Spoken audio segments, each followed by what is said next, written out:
கல்வாரி நாயகனாம் ஆண்டவருமாகிய இயேசு கிறிஸ்துவின் நாமத்தில் உங்கள் அனைவருக்கும் அன்பின் வாழ்த்துக்களை கூறிக்கொள்கிறேன். இந்த நாளிலும் நம்ம ஒவ்வொருவரும் கர்த்தருடைய வேத வசனங்களை வார்த்தைகளாக அவர் கூறின அந்த சிலுவையில் மொழிந்த ஒவ்வொரு வார்த்தைகளும் நம்ம தியானித்து கொண்டிருக்கிறோம். 4வது வார்த்தையாக கர்த்தர் சொன்ன வார்த்தை நம்ம தியானிப்போம். இந்த நாட்களிலும் பார்த்தீங்கன்னா அவர் சிலுவையில் மொழிந்த ஒவ்வொரு வார்த்தைகளும் நமக்கு ஒவ்வொரு பாடங்களை கற்றுத்தருகிறதாக நமக்கு இருக்கிறது. பார்த்தீங்கன்னா நம்ம ஆவிக்குரிய வாழ்க்கையிலும் சரி, நம்ம ஒவ்வொரு நாளும் கர்த்தரோட எப்படி நம்ம பழகுறோம், எப்படி பேசுகிறோம், எப்படி அவருடைய வேத வசனங்களை தியானிக்கிறோம் என்பதை தான் நம்ம கர்த்தருடைய வார்த்தையானது நம்ம கற்றுத்தருகிறது.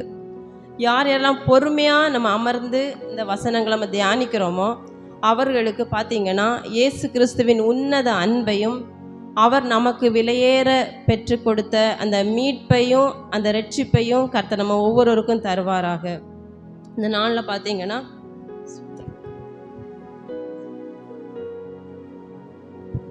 ஆண்டவராக இயேசு கிறிஸ்து சிலுவையில் பேசின 4வது வார்த்தையை குறித்து நம்ம கவனிக்க கர்த்தர் நமக்கு கிருபை தருவாராக. 4வது வார்த்தையானது ஜெபம். நான் தியானிக்கும் பொழுது கர்த்தர் என்னோடு பேசின வார்த்தைகளை தான் உங்களோட நான் பகிர்ந்து கொள்கிறேன். 4வது வார்த்தை மத்தேயு 27வது அதிகாரம் 46வது வசனம், மார்க்கு 15வது அதிகாரம் 34வது வசனம். மத்தேயு 27வது அதிகாரம் 46வது வசனம், மார்க்கு 15வது அதிகாரம் 34வது வசனம். 9ஆம் மணி நேரத்தில் இயேசு ஏலி ஏலி லாமா சபக்தானி என்று மிகுந்த சத்தமிட்டு கூப்பிட்டார். அதற்கு என் தேவனே ஏன் என்னை கைவிட்டீர் என்று அர்த்தமாம். என் தேவனே மிகுந்த சத்தமிட்டு அவர் கூப்பிடுறாரு. பார்த்தீங்கன்னா சிலுவையில் பேசின இந்த 4வது வார்த்தை நமக்கு என்ன கற்றுக் கொடுக்கிறது பார்த்தீங்கன்னா, நம்முடைய ஒவ்வொருவருடைய வாழ்க்கையிலும் எல்லா சூழ்நிலைகளிலும் பார்த்தீங்கன்னா எல்லா நேரத்திலும் நம்ம எல்லாருமே ஜெபிக்கிறவர்களாக காணப்பட வேண்டும் என்பது தான் கர்த்தர் இந்த நாளில் நமக்கு கற்றுக் கொடுக்குறாங்க. அப்போ பிதாவை நோக்கி தான் ஆண்டவராக இயேசு கிறிஸ்து கூப்பிட்றாங்க. அது ஒரு ஜெபமாக தான் கர்த்தர் சொல்கிறாங்கன்னு நான் இந்த நாளில் தியானித்ததை உங்களுக்கு கற்றுத்தருகிறேன். பார்த்தீங்கன்னா நம்முடைய ஜெபமானது எப்படி ஜெபிக்கணும், யாரிடம் ஜெபிக்க வேண்டும், எதற்காக நம்ம ஜெபிக்க வேண்டும் என்பதை இந்த நாளில் நம்ம கற்றுக்கொள்வோம். நம்முடைய ஜெபம் யாரிடம் செல்ல வேண்டும். எப்பொழுதுமே நம்ம சொல்லுவோம், நம்முடைய விருப்பத்தை எப்போவுமே பிதாவானவர்கிட்ட சொல்லுவோம். இயேசு கிறிஸ்துவின் மூலமாக தான் பிதாவிட்ட நம்ம சொல்லுவோம். பார்த்தீங்கன்னா மத்தேயு 6வது அதிகாரம் 9 முதல் 13 வரை நமக்கு எல்லாருக்குமே தெரியும். ஆண்டவராக இயேசு கிறிஸ்து வாழ்ந்து வந்த சமயத்தில் சீஷர்களுக்கு கற்றுக் கொடுத்த ஜெபம், பரமண்டல ஜெபத்தை கர்த்தர் ஒவ்வொருவருக்கும் கற்றுக் கொடுக்குறாங்க. அடுத்ததாக பார்த்தீங்கன்னா லூக்கா 22வது அதிகாரம் 40 முதல் 42 வரை பார்த்தீங்கன்னா ஆண்டவராக இயேசு கிறிஸ்து சீஷர்களிடம் சோதனைக்கு உட்படாதபடிக்கு எப்படி ஜெபிக்க வேண்டும் என்று கற்றுக் கொடுத்தாங்க. பார்த்தீங்கன்னா அவங்க சீஷர்களுக்கு கற்றுக் கொடுத்தது மட்டுமல்லாதபடி இயேசு கிறிஸ்துவும் அதற்கு முன்மாதிரியாக தனிமையில் போய் நின்று ஜபிக்கிறத நம்ம பார்க்க முடியுது. சீஷர்களை விட்டு அந்த கல்லறி தூரம் அப்புறம் போய் முழங்கால் படியிட்டு, பிதாவே உமக்கு சித்தமானால் இந்த பாத்திரம் என்னை விட்டு நீங்கும்படி செய்யும், உம்முடைய சித்தத்தின் படி அல்ல உம்முடைய சித்தத்தின் படியே ஆக கடவது என்று ஜெபம் பண்ணினார். அப்போது சீஷர்களுக்கு ஒரு முன்மாதிரியான ஜெபத்தை ஆண்டவராக இயேசு கிறிஸ்து அன்று அவர்களுக்கு கற்றுக் கொடுக்கிறார். அடுத்ததாக பார்த்தீங்கன்னா மத்தேயு 26வது அதிகாரம் 36வது வசனம் முதல் 39 வரைக்கும் இப்படியாக சொல்கிறது. யாராவது ஒருவர் வாசிங்க பார்ப்போம். மத்தேயு 26வது அதிகாரம் 36 முதல் 39 வரை.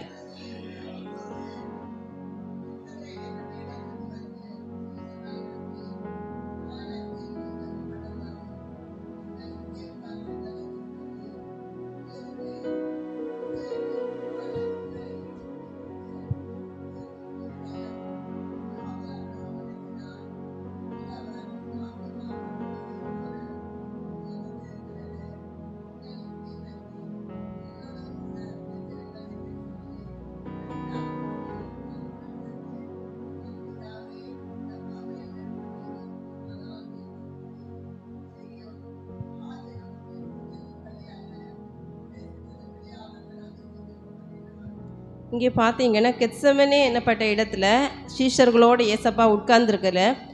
அங்கே சீஷர்கள்ட்ட அமர சொல்லிட்டு அவர் அப்புறம் 2 பேரை கூட்டிகிட்டு போகிறாங்க. பேதுருவையும் செபெதேயின் குமாரன் யாக்கோபையும் கூட்டிகிட்டு போகிறாங்க. அங்கே கூட்டிகிட்டு போய் அவங்க 2 பேர்ட்டையும் அவர் துக்கமடையும் வியாகுலப்படவும் செய்கிறது மட்டுமல்லாதபடிக்கு அவர் என்ன சொல்ல, என் ஆத்துமா மரணத்துக்கு ஏதுவான துக்கம் கொண்டிருக்கிற நீங்கள் இங்கே தங்கி என்னோட விழித்திருங்கள்னு சொல்கிறாங்க. அடுத்ததாக பார்த்தீங்கன்னா அந்த இடத்துல அவங்கள அதில் உட்கார வச்சுட்டு அவர் கொஞ்சம் இடம் போய் முகங்குப்புற விழுகிறாங்க.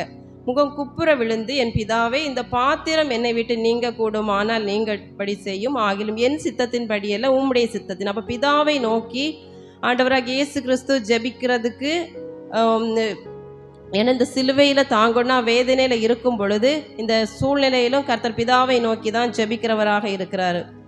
அதே போல் பார்த்தீங்கன்னா நம்முடைய வாழ்க்கையிலும் அநேக துன்பங்கள், துயரங்கள், வேதனைகள் வந்தாலும் நாம் அனைவருமே கண்டிப்பாக எல்லாருமே ஜபத்தின் மூலமாக தான் நம்ம கர்த்தருக்கு தெரியப்படுத்துவோம்.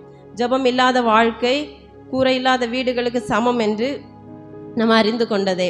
அடுத்ததாக பார்த்தீங்கன்னா எபிரேயர் 5வது அதிகாரம் 7வது வசனம் இப்படி சொல்லுகிறது, அவர் மாம்சத்தில் இருந்த நாட்களில் தம்மை மரணத்தினின்று ரட்சிக்க வல்லமை உள்ளவரை நோக்கி பலத்த சத்தத்தோடும் கண்ணீரோடும் விண்ணப்பம் பண்ணி வேண்டுதல் செய்து தமக்கு உண்டான பய பக்தி நிமித்தம் கேட்கப்பட்டு. பார்த்தீங்கன்னா இங்கே ஆண்டவராக இயேசு கிறிஸ்துவ குறித்து தான் சொல்லப்படுகிறது. எபிரேயரில் அவர் மாம்சத்திலிருந்த நாட்களில் அவை மரணத்திலிருந்து ரட்சிக்க வல்லமை உள்ளவர் பிதாவாகிய தேவன் என்பதை மட்டும் ஆண்டவராக இயேசு கிறிஸ்து அறிந்திருந்தார். அதனால தான் பலத்த சத்தத்தோடு அவர் விண்ணப்பம் செய்கிறார். அதே போல் சிலுவையில் அறையப்பட்ட அந்த 6ஆம் மணி முதல் 9ஆம் மணி நேரம் வரையிலும் மிகுந்த சத்தத்தோடு அவர் கூப்பிடுறாரு. மிகுந்த சத்தத்தோடு என் தேவனே, என் தேவனே, ஏன் என்னை கைவிட்டீர் என்று அவர் ஒரு விண்ணப்பத்தை பண்ணுறாங்க. பலத்த சத்தத்தோடு பண்ணுறாங்க, கண்ணீரோடு பண்ணுறாங்க. நம்முடைய வாழ்க்கையிலும் நமக்கு அநேக பாடுகள் வரும் பொழுது நம்ம கர்த்தரை நோக்கி எப்படி நம்ம கூப்பிடுகிறோம்? பலத்த சத்தத்தோடு கூப்பிடுவோம். தனிமையில் யாருமே இல்லாமல் இருந்தால் ரொம்ப அழுது நம்ம எப்படியெல்லாம் நம்ம ஒரு மனிதர்கிட்ட எப்படி பேசுவோமோ அதே போல தான் நம்ம ஏசப்பாட்ட நம்ம பேசக்கூடியவங்களாக ஒவ்வொருவரும் காணப்படுகிறோம். அடுத்ததாக பார்த்தீங்கன்னா சிலுவையில் பேசின அந்த 4வது வார்த்தையில் நம்ம கற்றுக்கொள்ளக்கூடிய காரியம், நம்முடைய வாழ்க்கையில் வரக்கூடிய எல்லா இன்னல்களிலும் சரி தேவன் நமக்கு ஒரு நல்லவராக வல்லவராக அவர் நம்மோடு இருந்து ஒரு நண்பனாக ஆற்றி தேற்றி வழி நடத்துவார். அப்படி வேதனையான வரக்கூடிய நெருக்கத்தின் வேளையிலும் பார்த்தீங்கன்னா நம்ம கர்த்தரை தான் நோக்கி பார்க்கணும். நம்ம அந்த இடத்துல யாரையும் குறை சொல்லவோ கடிந்து கொள்ளவே முடியாது. இங்கே பார்த்தீங்கன்னா ஆண்டவராக இயேசு கிறிஸ்துவை அநேக பேர் நிந்தித்தாங்க, அவமானப்படுத்தினாங்க, முகத்தில் காரி துப்புனாங்க. ஆனாலும் அந்த இடத்துல கூட அவர் யாரையுமே குறை சொல்லலை, குற்றம் சொல்லலை, கோபப்படலை. அப்படியாக நம்முடைய வாழ்க்கையிலும் பார்த்தீங்கன்னா எந்த குற்றங்கள் யார் நமக்கு ஈடாக செய்தாலுமே நம்ம மன்னிக்கக்கூடிய பிள்ளைகளாக காணப்படணும். யாக்கோபு 5வது அதிகாரம் பார்த்தீங்கன்னா 13வது வசனம் இப்படி சொல்லுகிறது, உங்களில் ஒருவன் துன்பப்பட்டால் ஜபம் பண்ண கடவன்.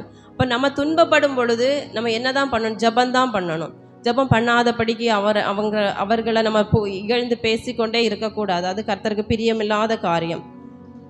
அன்பான தேவ ஜனமே, நம்முடைய வாழ்க்கையில் வருகிற வேதனை, இழப்பு, நெருக்கம் அதில் புலம்பிக் கொண்டே இருக்கக்கூடாது. புலம்பிக் கொண்டு இருக்காத படிக்கு எல்லாவற்றையும் குறித்து கவலைப்படாமல் தேவனுக்கு முன்பாக அவருடைய சமூகத்தில் கடந்து போய் முழங்கால் படியிட்டு ஜெபிக்கிறவர்களாக நம்ம ஒவ்வொருவரும் காணப்பட வேண்டும். பிலிப்பியர் 4:6 இப்படி சொல்லுகிறது. யாராவது ஒருவர் வாசிங்க. பிலிப்பியர் 4:6.